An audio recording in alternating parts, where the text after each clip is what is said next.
Bollywood silver screen presenting Eden lake. इस कहानी की शुरुआत में नर्सरी स्कूल टीचर जेनी को दिखाया जाता है जो अपने बॉयफ्रेंड स्टीव टेलर के साथ कंट्री साइड जा रही है। दरअसल वहां पर एक लेक है जिसका नाम ईडन है और ये वहां पर हाइकिंग करने के लिए जाना चाहते हैं। और जब ये कंट्री साइड पहुंच जाते हैं तो इन्हें पता चलता है कि इन्हें लेक तक पहुंचने के लिए एक घने जंगल से होते हुए जाना पड़ेगा। और ये दोनों उस जंगल से होते हुए उस जगह तक पहुंच जाते हैं जहां पर एक लड़का बैठा होता है जिसका नाम एडम है। दरअसल एडम कीड़ों को जमा कर रहा होता है, साथ ही कुछ नोट्स बना रहा होता है। हालांकि जेनी उससे बात करने की कोशिश करती है लेकिन वो जेनी की किसी बात का कोई भी जवाब नहीं देता। इसके बाद जेनी और स्टीव इस जगह को एंजॉय करना शुरू कर देते हैं और तभी वो देखते हैं कि एडम के पास कुछ लड़के आते हैं जो उसे परेशान कर रहे होते हैं, इसीलिए एडम वहां से चला जाता है। इसके बाद जेनी और स्टीव लेक के पास लेट जाते हैं। जेनी की आंख लग जाती है और तभी एक डॉग के भौंकने की आवाज से जेनी की आंख खुल जाती है। जेनी इस डॉग को देखकर डर जाती है।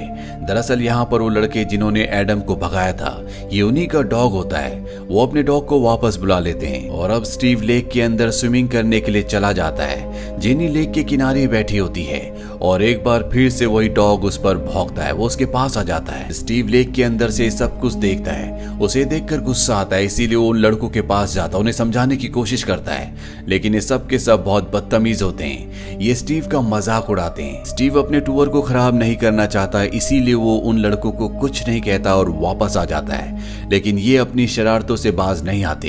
ये जेनी को दूरबीन से देख रहे होते हैं पर कुछ ही देर बाद ये सब यहाँ से जाने लगते हैं। और इन लोगों के जाने के बाद जेनी और स्टीव रात यहीं पर गुजारने की तैयारी करते हैं। स्टीव अपने लिए टेंट लगाता है और जेनी लकड़ियां लेने के लिए जाती है पर तभी उसे झाड़ियों के पीछे से किसी की आवाज आती है। पर जेनी जब झाड़ियों की तरफ देखती है तो वहां पर कोई भी नहीं होता। अब रात को जब ये आग के पास बैठे होते हैं तो जेनी को बार बार ऐसा लगता है कि इनके आसपास कोई है पर इन्हें आसपास किसी के होने के कोई भी सबूत नहीं मिलते। पूरी रात गुजारने के बाद जब ये सुबह उठते हैं तो ये देखते हैं कि इनके पूरे खाने को कीड़ों ने खराब कर दिया है, इसीलिए अब इन्हें खाना लेने के लिए शहर जाना होगा। ये दोनों अपनी गाड़ी में आ जाते हैं और जैसे ही गाड़ी को आगे बढ़ाते हैं इनकी गाड़ी का टायर पंचर हो जाता है। स्टीव देखता है किसी ने गाड़ी के टायर के आगे बोतल रख दी थी जिस वजह से गाड़ी का टायर पंचर हो गया। स्टीव समझ जाता है कि ये उसी ग्रुप का काम है जो कल लेक के पास था।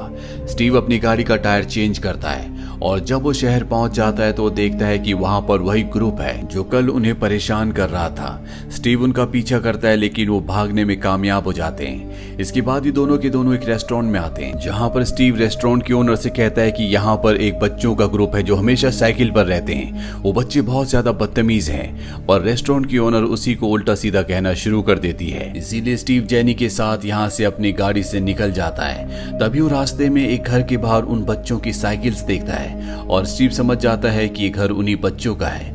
वो अकेला ही घर के अंदर जाता है लेकिन घर के अंदर कोई भी नहीं होता। पर तभी इस घर का ओनर आ जाता है। अब स्टीव घर के अंदर होता है और उसके पास बताने के लिए कोई भी रीजन नहीं होता कि वो अंदर क्यों आया, इसीलिए उसे ऊपर से नीचे लटक कर यहाँ से निकलना पड़ता है। इसके बाद वो जेनी के साथ एक बार फिर से उसी लेक के पास आ जाता है। यहाँ आने के बाद स्टीव स्कूबा डाइविंग के लिए चला जाता है और जेनी की आंख लग जाती है। और जब स्टीव वापस आता है तो वो देखता है कि वहां पर वो बैग नहीं है जिसके अंदर इनके सेल फोन्स और इनकी गाड़ी की चाबी है। ये चारों तरफ ढूंढते हैं लेकिन इन्हें बैग कहीं भी नहीं मिलता।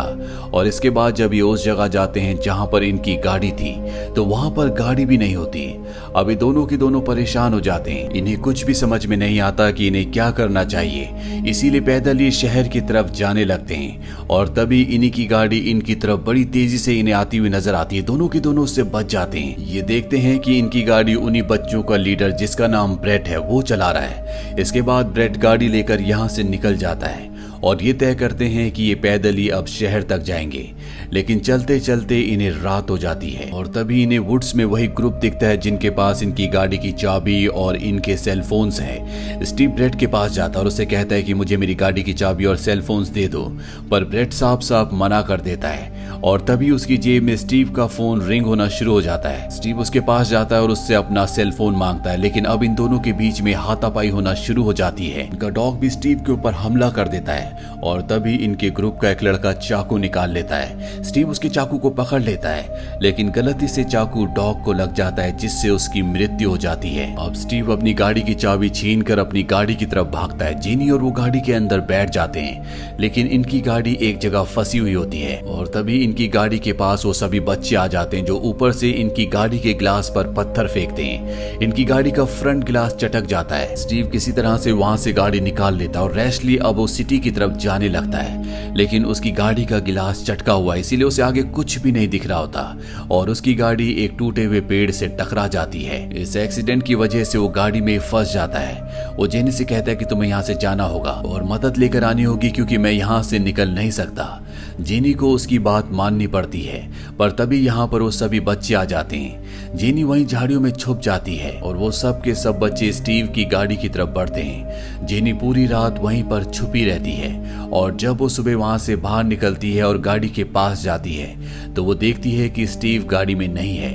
वहां पर कुछ खून के निशान भी होते हैं। जेनी स्टीव को ढूंढने के लिए आगे बढ़ती है और वो देखती है कि स्टीव को उन सब बच्चों ने कटीली तारों से बांधा हुआ है। वो स्टीव को बुरी तरह से टॉर्चर कर रहे होते हैं। जेनी को ये सब देखकर बहुत बुरा लगता है, बहुत दुख होता है, लेकिन वो चाहकर भी उसकी मदद नहीं कर सकती। इसी ग्रुप में एक लड़की होती है जो इस सब को रिकॉर्ड भी कर रही होती है और अब ये फैसला करते हैं कि स्टीव को मार देंगे। इसीलिए जेनी को इन बच्चों के सामने आना पड़ता है और जब ये जेनी को देखते हैं तो सब के सब उसका पीछा करना शुरू कर देते हैं। जेनी अपनी जान बचाने के लिए जंगल में भागती है और इसी दौरान स्टीव को मौका मिल जाता है। वो अपने आप को कटीली तारों से छुड़ाकर यहाँ से भाग जाता है। वहीं जेनी एक केबिन तक पहुंचती है जहां पर अंदर वॉकी टॉकी होता है, पर जब वो उसे निकालने की कोशिश करती है तो वॉकी टॉकी गिर जाता है और टूट जाता है और अब सब बच्चे भी यहाँ पर पहुंच चुके हैं। जेनी वहीं पर छुप जाती है और तभी ब्रेड को कॉल करके बताया जाता है कि स्टीव भी भाग चुका है। इसीलिए सब के सब स्टीव को ढूंढने के लिए जंगल में निकल पड़ते हैं। जेनी भी अब यहाँ से भाग जाती है और तभी रास्ते में उसे स्टीव मिल जाता है, जो बहुत ज्यादा जख्मी होता है। वो स्टीव को लेकर वापस उसी केबिन में आ जाती है, पर यहाँ पर अब सब के सब बच्चे पहुंच चुके हैं। उन्हें पता है कि इसके अंदर कोई ना कोई है और जैसे वो केबिन के अंदर जाते हैं तो वहां पर कोई भी नहीं होता। दरअसल जेनी स्टीव को लेकर केबिन के नीचे पानी में चली गई होती है, जिस वजह से बच्चे उसे देख नहीं पाते। उनके जाने के बाद जेनी बाहर आती है और स्टीव को पत्तों के नीचे छुपाकर खुद मदद मांगने के लिए यहाँ से निकल पड़ती है। वो देखती है कि उस जंगल में कटीली तारों का एक पूरा बॉर्डर बना होता है। वो उसी के सारे जंगल से बाहर निकलना चाहती है और जब वो भाग रही होती है तो एक नुकीली लकड़ी उसके पैर के आर पार हो जाती है, जिससे वो जोर से चीखती है और अब ब्रेड और उसके सभी दोस्तों को पता चल जाता है कि जेनी किस तरफ है। वो सब के सब जेनी को पकड़ने के लिए उसी तरफ बढ़ चलते हैं। वहीं जेनी के सामने वही बच्चा आ जाता है जिसने उसे यहाँ पर सबसे पहले देखा था, जिसका नाम एडम है, जिसने उससे बात नहीं की थी। वो एडम से यहाँ से बाहर निकलने का रास्ता पूछती है। एडम उसे अपने साथ ले जाता है, पर रास्ते में एक जगह एडम बैठकर अपने मोबाइल से खेलना शुरू कर देता है और जब जेनी उसके पास मोबाइल देखती है तो वो उससे उसका मोबाइल मांगती है, पर एडम उसे मोबाइल नहीं देना चाहता। इसीलिए जेनी उससे मोबाइल छीनने की कोशिश करती है और अब ब्रेड और उसके सभी साथी उसे चारों तरफ से घेर लेते हैं। यहाँ पर जेनी को पता चलता है कि एडम ने ही मैसेज करके इन सब को यहाँ पर बुलाया है। इसके बाद ये जेनी को लकड़ियों के साथ बांध देते हैं। यहाँ पर स्टीव को भी बांधा गया था और अब स्टीव की मृत्यु हो चुकी है। ब्रेड उन लकड़ियों पर आग लगा देता है जो उसने जेनी के चारों तरफ रखी थी। अब जिस रस्सी से जेनी को बांधा गया था वो जलकर टूट जाती है। जेनी आजाद हो जाती है और जब वो भाग रही होती है तभी ब्रेड कहता है कि अगर तुम भागी तो मैं एडम को मार दूंगा। ये सुनकर जेनी रुक जाती है, लेकिन तब तक वो एडम को मार चुका था।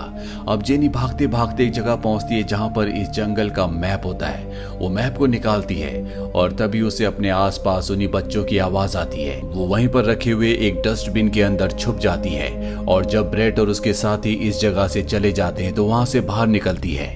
यहाँ पर एक कांच का टुकड़ा होता है जिसे वो कपड़े में लपेट लेती है और तभी वो देखती है कि वहां पर ब्रेड का एक साथी है जो उसे देख रहा है और जेनी उसे जान से मार देती है। इसके बाद जेनी यहाँ से भाग जाती है और अब रात हो जाती है। ब्रेड को अपने साथी की डेड बॉडी मिल जाती है जिससे उसे बहुत गुस्सा आता है, लेकिन ब्रेड का एक साथी अब यहाँ से निकलना चाहता है। ब्रेट उसे मना करता है लेकिन वो उसकी बात नहीं मानता, इसीलिए ब्रेट उसे मार मार कर जान से खत्म कर देता है। और जब इन्हीं के ग्रुप की लड़की ये सब कुछ देखती है तो वो डर जाती है, वो यहाँ से भाग जाती है। वहीं जेनी को दिखाया जाता है जो जंगल से बाहर सड़क पर पहुंच जाती है। तभी वहां पर एक गाड़ी आती है जिससे जेनी मदद मांगती है। वो जेनी को गाड़ी में बिठा लेता है लेकिन वो लड़का गाड़ी को वापस जंगल के अंदर ले जाता है। वो कहता है कि मैं यहाँ पर किसी को ढूंढने के लिए आया हूँ। वो जंगल के एक कोने में ले जाकर गाड़ी को रोक देता है, पर जेनी को अब मौका मिल जाता है। वो गाड़ी को रिवर्स करती है, यहाँ से बाहर निकलने के लिए आगे बढ़ती है और तभी उसके सामने वही लड़की आ जाती है जो ब्रेट के ग्रुप की है, जो वहां से भाग गई थी। उसे नहीं पता होता कि इस गाड़ी को जेनी चला रही है। वो गाड़ी उसे रोकने के लिए कहती है पर जेनी उसे उड़ाकर यहाँ से आगे निकल जाती है। वो एक जगह पहुंचती है जहाँ पर लोग पार्टी कर रहे होते हैं, पर इससे पहले कि वो उन तक पहुंचती जेनी दर्द और चोट की वजह से बेहोश हो जाती है। और जब उसे होश आता है तो वो एक घर में होती है और ये घर और किसी का नहीं बल्कि ब्रेट का होता है। तभी ब्रेट अपने घर में फोन करता है और कहता है कि एक लड़की ने हमारे सारे दोस्तों को मार दिया। ब्रेट के डैड समझ जाते हैं कि यही वो लड़की है। अब जेनी यहाँ पर सबको एम्बुलेंस बुलाने के लिए कहती है लेकिन कोई भी एम्बुलेंस नहीं बुलाता। जेनी को समझ में आ जाता है कि ये ब्रेट का घर है, इसीलिए वो अपने आप को बाथरूम में लॉक कर देती है। पर कुछ ही देर में ब्रेट के फादर और घर के गेस्ट दरवाजा तोड़कर जेनी को बाहर निकालते हैं। जेनी देखती है कि उसके सामने ब्रेट है, वो सबको सब कुछ बताती है लेकिन उसकी बात पर कोई भी विश्वास नहीं करता। ब्रेट कहता है कि जेनी ने और उसके बॉयफ्रेंड स्टीव ने हमारे सभी दोस्तों को मार दिया। ब्रेट के फादर उसे ऊपर जाने के लिए कहते हैं और खुद जेनी को वॉशरूम के अंदर ले जाते हैं और इसके बाद हमें जेनी की चीखें सुनाई देती है। वहीं ब्रेट को दिखाया जाता है जो अपनी दोस्त की मोबाइल से, जिसने सभी मर्डर्स को, सभी टॉर्चर्स को रिकॉर्ड किया था, वो सारे डेटा को डिलीट कर देता है। इसके बाद वो स्टीव्स के सनग्लासेस पहनता है और ब्लैंकली वो मिरर में अपने आप को देखता रहता है। ये एक हॉरर थ्रिलर कहानी है जिसकी एंडिंग बहुत ज्यादा नेगेटिव है, लेकिन इस फिल्म में ये दिखाने की कोशिश की गई है कि डर क्या होता है, अपनी जान के लिए स्ट्रगल करना क्या होता है। ये फिल्म ईयर 2008 में रिलीज हुई थी। IMDb पर इसकी रेटिंग है 6.8। उम्मीद करते हैं कि ये कहानी आपको पसंद आई होगी।